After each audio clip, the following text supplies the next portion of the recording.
नमस्कार दोस्तों, स्वागत है आप सभी का आपके अपने यूट्यूब चैनल पर। और जैसा कि हमने 7th क्लास के इतिहास को शुरू किया हुआ है और इसके अंतर्गत हमारा जो फर्स्ट चैप्टर है वो हम डिस्कस कर रहे हैं।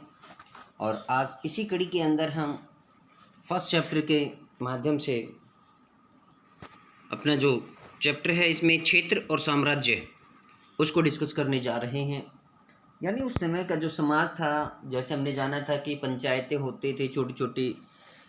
आज जैसे जो पंचायतें होती हैं, उस समय जो बड़े बुजुर्ग जो लोग होते थे उनकी सभाएं होती थी। बड़े बुजुर्गों के कायदे कानून जो तय होते थे उन्हीं के अनुसार समाज चलता था। चाहे जंगलों में रहने वाली प्रजातियां हों या अन्य क्षेत्रों में रहने वाले क्रमकार, इनके बुजुर्ग लोगों के द्वारा बनाए गए कायदे कानून के अनुसार समाज का संचालन होता था। तो देखते हैं किस प्रकार के जो क्षेत्र हैं, किस प्रकार के इलाके थे। तो जैसे कि चोल, अध्याय 2 में हम चोलों के बारे में पढ़ेंगे। तुगलक अध्याय 3 में पढ़ेंगे। मुगल अध्याय 4 में पढ़ेंगे। जैसे बड़े बड़े राज्यों के अंतर्गत कई सारे क्षेत्र आ जाते थे। यानी ये क्षेत्र बड़े बड़े विस्तृत भूभागों के अंदर फैले हुए थे। दिल्ली के सुल्तान गयासुद्दीन बलबन, जो कि 1266 से 1287 तक दिल्ली का सुल्तान रहा, की प्रशंसा में एक संस्कृत प्रशस्ति का मतलब होता है प्रशंसा में लिखा गया लेख।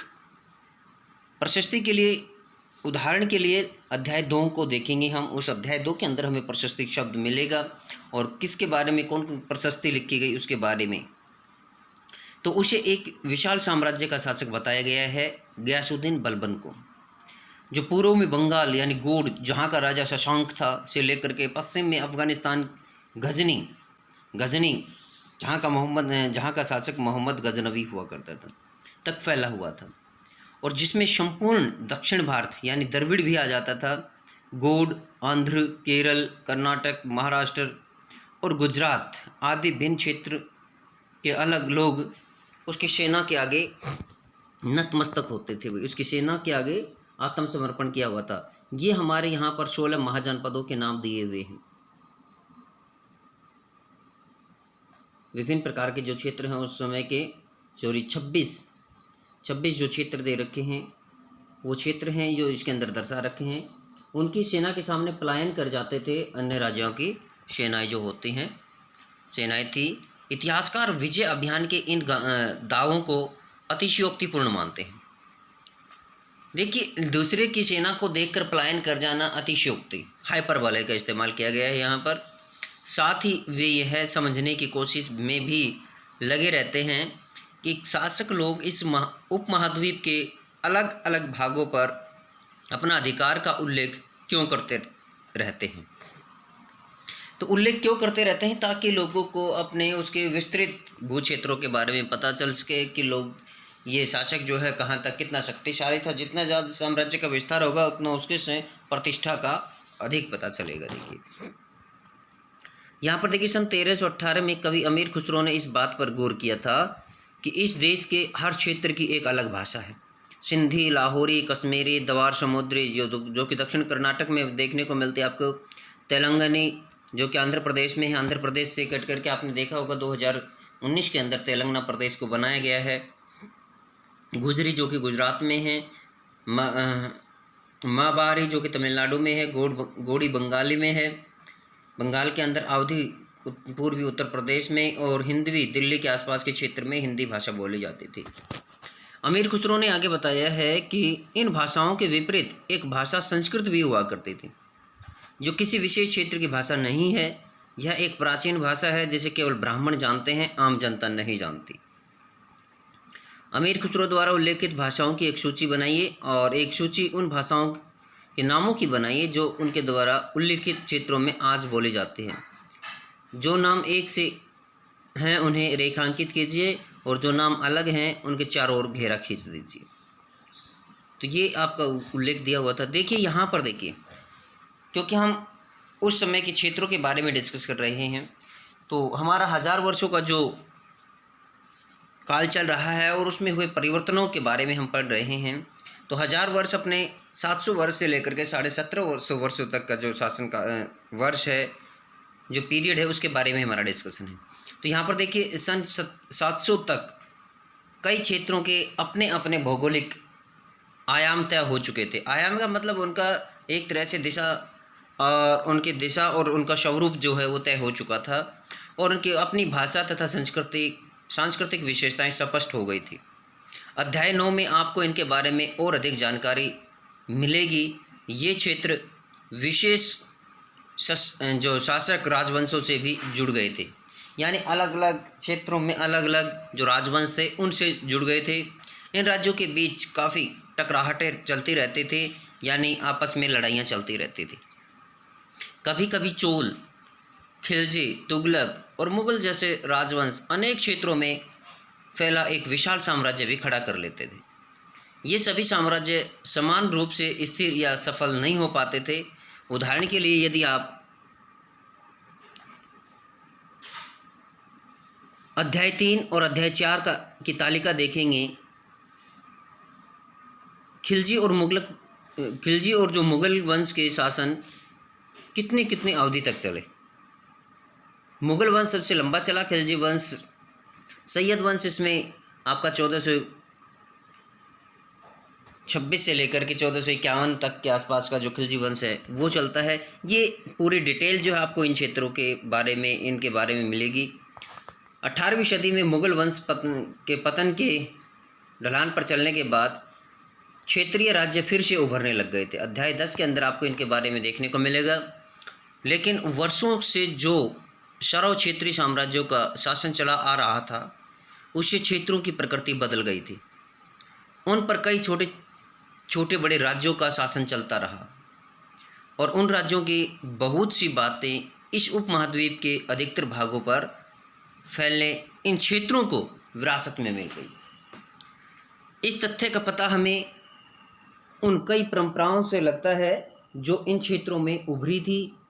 इन परंपराओं में कुछ दूसरी से भिन्न और कुछ एक समान थी, यानी कि अलग अलग संस्कृतियों ने जब एक दूसरे के साथ तालमेल किया, एक दूसरे के साथ या तो लड़ाइयाँ लड़के उसको अपने कब्जे में किया, तो यहाँ पर इनके बीच जो है आपस में जो विचारों का या संस्कृतियों का एक तरह से जो समन्वय हुआ, उससे एक नई प्रकार की संस्कृति का आविर्भाव हुआ। लोगों का खान पान आपस में, यानी जो लोग एक संस्कृति से दूसरे क्षेत्र में, दूसरे संस्कृति में जाते थे, तो उनकी संस्कृतियां आपस में घुल मिल जाती थी, जिससे कि एक नई प्रकार की संस्कृति उभर करके सामने आ जाती थी। सन 7000 से लेकर के यदि हम इन सभी चीज़ों के बारे में देखें, तो ऐसी परंपराएं हमें प्रशासन के क्षेत्र में, अर्थव्यवस्था के प्रबंधन के क्षेत्र में, उच्च संस्कृति तथा भाषा के संदर्भ में अधिक देखने को मिलती हैं। सन 700 से लेकर के 1750 के बीच के 1000 वर्षों में इन विभिन्न क्षेत्रों की प्रकृति एक दूसरे से कटकर अलग अलग नहीं पनपी थी, वो एक दूसरे के अंदर समाहित होती चली गई। हालांकि उनके चरित्र की अपनी विशेषताएं बनी रहती थी, मगर समन्वय की सर्व क्षेत्रीय ताकतों का प्रभाव भी उन पर पड़ता रहा, साथ के साथ वो एक दूसरे में घुलती मिलती चली गई। अब यहाँ पर हमारा जो डिस्कशन रहेगा, पुराने धर्म और नए धर्म के अंदर किस प्रकार से तालमेल होगा। क्योंकि देखिए, नई संस्कृतियाँ आती हैं, नए लोग आते हैं, तो इसमें विभिन्न धर्मों के लोगों का आना स्वाभाविक सी बात है। और पुराने धर्म के अंदर नए धर्म के लोगों को समाहित करने में जिन दिक्कतों का, जिन परेशानियों का सामना हुआ, और किस प्रकार के जो परिवर्तन फिर उस समाज में देखने को मिले, वो सभी इस चैप्टर के माध्यम से हमारा डिस्कशन चलता रहेगा। तो इतिहास के जिन 1000 वर्षों की पड़ताल हम कर रहे हैं, इनके दौरान धार्मिक परंपराओं में कई बड़े परिवर्तन देखने को मिले। दैविक जो तत्वों में लोगों की आस्था कभी कभी बिल्कुल ही व्यक्तिगत स्तर पर होती थी, मगर आमतौर पर इस आस्था का स्वरूप सामूहिक होता था। किसी दैविक तत्वों में सामूहिक आस्था यानी धर्म प्राय स्थानीय समुदायों के सामाजिक और आर्थिक संगठन से संबंधित होते थे। जैसे जैसे इन समुदायों का सामाजिक संसार बदलता चला गया, वैसे ही इनकी आस्थाओं में भी परिवर्तन होता चला गया। आज हम जिसे हिंदू धर्म कहते हैं, उसमें भी इसी युग में महत्वपूर्ण बदलाव देखने को मिले। बहुत सारे परिवर्तन इस धर्म के अंदर देखने को मिले। परिवर्तनों में से कुछ इनमें नई देवी देवताओं का समावेश हुआ, पूजा पद्धति की जो पद्धतियाँ थी उनके अंदर परिवर्तन देखने को मिले। राजाओं द्वारा मंदिरों का निर्माण करवाया गया और समाज में पुरोहितों के रूप में ब्राह्मणों का आदर सिर चढ़कर बोलने लग गया। ब्राह्मणों का सत्तारूढ़ हो गए। संस्कृत ग्रंथों के ज्ञान के कारण समाज में ब्राह्मणों का बड़ा आदर होता था। इनके संरक्षक थे नए नए शासक जो स्वयं प्रतिष्ठा की चाह में थे, और ब्राह्मण, चारण, भाट ये लोग इन शासकों की प्रशंसा करने में कभी कोताही नहीं बरतते थे, और ऐसे में शासक बढ़ चढ़ करके इनको दान दक्षिणा देते थे। एक तरह से देखा जाए फिर ऐसे में इन लोगों को दान प्राप्त करने में भी दान के लिए होड़ लग जाती थी, और अधिक से अधिक अपने संरक्षक शासक जो हैं बनाने में इनकी होड़ लगी रहती थी, ताकि इनकी प्रतिष्ठा भी बनी रहे और शासकों की प्रतिष्ठा बनी रहे। इनके संरक्षक थे नए शासक जो कि प्रतिष्ठा की चाह में थे। इन संरक्षकों का समर्थन होने के कारण समाज में इनका दबदबा और भी बढ़ता चला गया, इनका रुतबा और भी बढ़ता चला गया। देखिए, संरक्षक कौन लोग होते थे? कोई प्रभावशाली व्यक्ति हो सकता था, धनी व्यक्ति जो भी किसी कलाकार, शिल्पकार, विद्वान या अभिजात जैसे किसी अन्य व्यक्ति को मदद या सहारा देता था, उसको संरक्षक बोला जाता है। इस युग में एक महत्वपूर्ण परिवर्तन भक्ति की अवधारणा के रूप में भी देखने को मिला। यानी भक्ति जो कि हम अध्याय 8 में हमें देखने को मिलेगा, तो भक्ति के अंदर क्या क्या परिवर्तन देखने को मिले। इसमें ईश्वर की कल्पना एक ऐसे प्रेमल इष्ट देवी या देवता के रूप में की गई थी जिस तक पुजारियों के विशुद्ध कर्मकांड के बिना ही भक्त स्वयं पहुंच सके। यानी यहाँ पर भक्त यदि चाहे तो बिना कर्मकांड के अपने भक्ति भावना के माध्यम से अपने इष्ट देव तक पहुंच सकता है। इसमें जो ब्राह्मणों द्वारा प्रचलित कर्मकांड हैं उनका सहारा लिए हुए भी वो अपने इष्ट देव से मिल सकते हैं, दर्शन कर सकते हैं। इस विषय में और साथ ही दूसरी परंपराओं के बारे में आपको अध्याय 8 में अधिक विस्तार से जानकारी मिलेगी। यह वही युग था जिसमें इस उपमहाद्वीप में नए नए धर्मों का भी आगमन हुआ। कुरान शरीफ का संदेश भारत में पहल 7वीं सदी में व्यापारियों और आप्रवासियों के जरिए पहुंचा। मुसलमान कुरान शरीफ को अपना धर्म ग्रंथ मानते हैं। यहाँ पर इम्पोर्टेंट क्वेश्चन बन गया कि मुसलमानों का पवित्र ग्रंथ क्या है? मुसलमानों का पवित्र ग्रंथ कुरान शरीफ। कुरान शरीफ को मानते थे। केवल एक ईश्वर यानी अल्लाह की सत्ता को वो स्वीकार करते हैं, जिसका प्रेम, करुणा और उदारता अपने में आस्था रखने वाले हर व्यक्ति को गले लगाता है, चाहे उस व्यक्ति की सामाजिक पृष्ठभूमि कुछ भी रही हो। कुरान शरीफ के अनुसार व्यक्ति को गले लगाना, ये जो है कुरान शरीफ का जो एक पाठ है उसमें ईश्वर भक्ति की जो उदारता को दर्शाता है। ये कई शासक इस्लाम और इसके विद्वान, धर्मशास्त्रियों और अन्य शास्त्रियों अर्थात उलेमा जो इस्लाम धर्म का संरक्षक है, उसका पूजा पाठ करने वाला, उसको उलेमा कहते हैं, उसको संरक्षण देते थे। हिंदू धर्म की ही भांति इस्लाम के अनुयायी भी अपने धर्म की अलग अलग तरह से व्याख्या करते थे। मुसलमानों में कुछ शिया थे जो पैगंबर साहब के दामाद अली को मुसलमानों का विधि सम्मत नेता मानते थे। यानी पैगंबर साहब के जो दामाद हैं अली को वो विधि सम्मत अपना नेता मानते थे। वहीं कुछ जो सुन्नी टाइप के जो मुस्लिम लोग हैं जो कि खलीफाओं के प्रभुत्व को स्वीकार करते थे। सुन्नी लोग हैं वो खलीफा के जो प्रभाव है उसको स्वीकार करते हैं। जैसे कि आपने प्रथम विश्व युद्ध के दौरान देखा होगा, जब टर्की के सुल्तान जो खलीफा थे उनके साथ किस प्रकार का जो व्यवहार किया गया था, तो उस तरह जो पूरे विश्व के जो मुसलमान हैं वो एक हो गए थे। भारत के अंदर भी खिलाफत आंदोलन चला था, इसके खिलाफ गांधी जी ने उसका नेतृत्व किया था। तो एक जो सुन्नी मुसलमान है ये खलीफा की जो अधीनता है उसको स्वीकार करते हैं। इस्लाम के आरंभिक दौर में इस धर्म का नेतृत्व करने वाले खलीफा कहलाते थे, यानी सुन्नी धर्म के जो लोग थे वो खलीफा कहलाते इनके नेता, और आगे भी इनकी परंपरा चलती रही। इस्लामी न्याय सिद्धांत के अनुसार, विशेषकर जो भारत में हनफी और शफ़ी ऐसे सिद्धांत हैं, ये दो अलग सिद्धांत हैं। शिया सुन्नी के अलावा हनफी और शफ़ी की विभिन्न परंपराओं में भी कई महत्वपूर्ण अंतर देखने को मिलते हैं। ऐसे ही धर्म सिद्धांत तथा रहस्यवादी विचारों को लेकर विभिन्नताएं देखने को प्राय मिलती रहती हैं। यहाँ पर देखिए समय और कैलेंडर।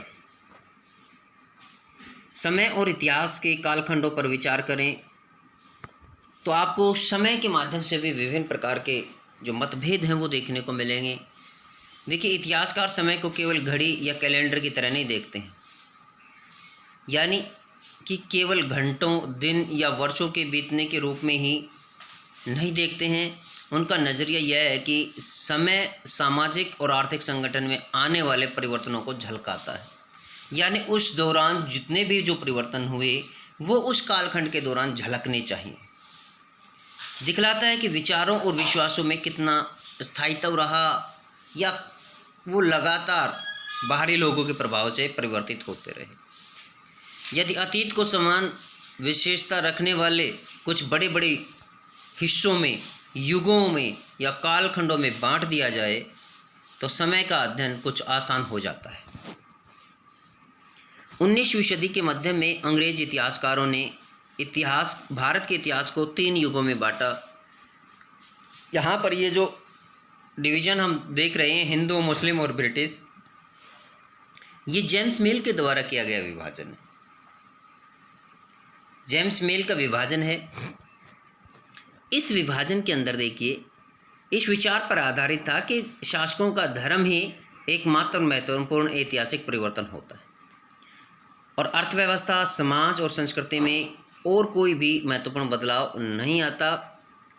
इस दृष्टिकोण में इस उपमहाद्वीप की अपार विविधता की उपेक्षा की गई है, यानी कि केवल जो शासक है, शासक के धर्म को लेकर यदि हम समाज का परिवर्तन, समाज को डिवाइड करते हैं, कालखंडों में इसको डिवाइड करते हैं, तो बाकी लोगों का जीवन जो है वो दृष्टि छाया में रह जाता है, उस पर हमारा दृष्टिपात नहीं हो पाता, वहाँ पर उनके जीवन पर हमारी जो है दृष्टि नहीं पड़ पाती है, हम उनको जो है सामने नहीं ला पाते हैं। जबकि राजा के अलावा भी वहाँ पर विभिन्न प्रकार के, यदि हम हिंदू काल की बात करते हैं तो क्या उस समय मुसलमान नहीं थे? क्या उस समय अंग्रेज नहीं थे? तो ऐसे में उनका जो इतिहास है, उनकी जो क्रियाएं हैं, उनका जो विकास है वो छुपा रह जाता है। इस काल विभाजन को आज बहुत कम इतिहासकार ही स्वीकार करते हैं। अधिकतर इतिहासकार आर्थिक तथा सामाजिक कारकों के आधार पर ही अतीत के विभिन्न कालखंडों की विशेषताएं तय करते हैं। पिछले साल आपने जो इतिहास पढ़े थे उसमें प्राचीन समाजों के कई प्रकारों का समावेश हुआ था, जैसे शिकारी, संग्राहक, प्रारंभिक दौर के कृषि कर्मी, शहरों और गांवों के निवासी, प्रारंभिक दौर के राज्य और साम्राज्य। इस साल आप जो इतिहास पढ़ रहे हैं उसे प्राय मध्यकालीन इतिहास कहा जाता है। इसमें आपको कृषक समाजों के विस्तार, क्षेत्रीय और साम्राज्यिक राज्यों के उदय, कभी कभी तो ग्रामवासियों और वनवासियों की कीमत पर प्रधान धर्मों के रूप में हिंदू धर्म, इस्लाम धर्म के विकास और यूरोप में व्यापारी कंपनियों के आगमन के बारे में और विस्तार से इनके इस बुक के अंदर आपको जानकारी मिलेगी। भारत के इतिहास के ये 1000 साल अनेक बदलावों के साक्षी रहे हैं। विभिन्न प्रकार के परिवर्तनों के ये प्रत्यक्षदर्शी रहे हैं। आखिर 16वीं और 18वीं शताब्दी 8वीं या 11वीं शताब्दियों से काफ़ी अलग थी, इसलिए इस सारे काल को एक ऐतिहासिक इकाई के रूप में देखना समस्याओं से खाली नहीं रहेगा। फिर भी मध्यकाल की तुलना प्राय आधुनिक काल से की जाती है। आधुनिकता के साथ भौतिक उन्नति और बौद्धिक प्रगति का प्रभाव जुड़ा हुआ है।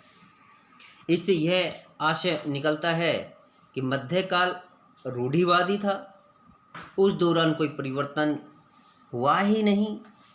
ऐसा नहीं है, विभिन्न प्रकार के धार्मिक परिवर्तन आपको इसमें देखने को मिलेंगे, लेकिन हम जानते हैं इस दौरान जो परिवर्तन हुए वो परिवर्तन वास्तव में आधुनिकता की पृष्ठभूमि को तैयार करने वाले परिवर्तन थे। इन 1000 वर्षों के दौरान इस उपमहाद्वीप के समाजों में प्राय परिवर्तन आते रहे और कई क्षेत्रों की अर्थव्यवस्था तो इतनी समृद्ध हो गई थी, जैसे कि आपका मगध का उत्थान देखेंगे इस दौरान। उसने यूरोप की व्यापारिक कंपनियों को भी आकर्षित करना प्रारंभ कर दिया था। इस पुस्तक को पढ़ते समय आप परिवर्तनों के चिन्ह तथा यहाँ सक्रिय ऐतिहासिक प्रक्रियाओं पर ध्यान देते चलें, और जब भी संभव हो इस पुस्तक में आप जो पढ़ रहे हैं उसकी तुलना पिछले वर्ष जो आपने किताब पढ़ी यानी 6th क्लास का जो इतिहास था उससे साथ के साथ यदि आप मैचिंग करते चलेंगे, यदि आप तुलना करते चलेंगे, तो आपको यथासंभव बहुत सी चीज़ें क्लियर होती चलेंगी। यहाँ यह भी देखने की कोशिश की जाएगी कि बदलाव किस क्षेत्र में हुए, कहाँ नहीं हुए, और समाज अपने आसपास की दुनिया पर नज़र डालते हुए ये देखें कि और भी क्या कुछ बदला है या वैसा का वैसा रहा है। तो इस प्रकार से ये अपना जो चैप्टर था, आज ये चैप्टर हमने पूरा किया। नेक्स्ट जो चैप्टर है वहाँ से हमारी जो परिवर्तनों की जो कड़ी है 1 by 1 वो शुरू होती चली जाएगी, और उसी कड़ी को आगे बढ़ाते हुए फिर हम 1 by 1 करके सभी चैप्टर्स को जो है पढ़ते चले जाएंगे। तो आज के लिए वीडियो में इतना ही। Thank you, have a nice day.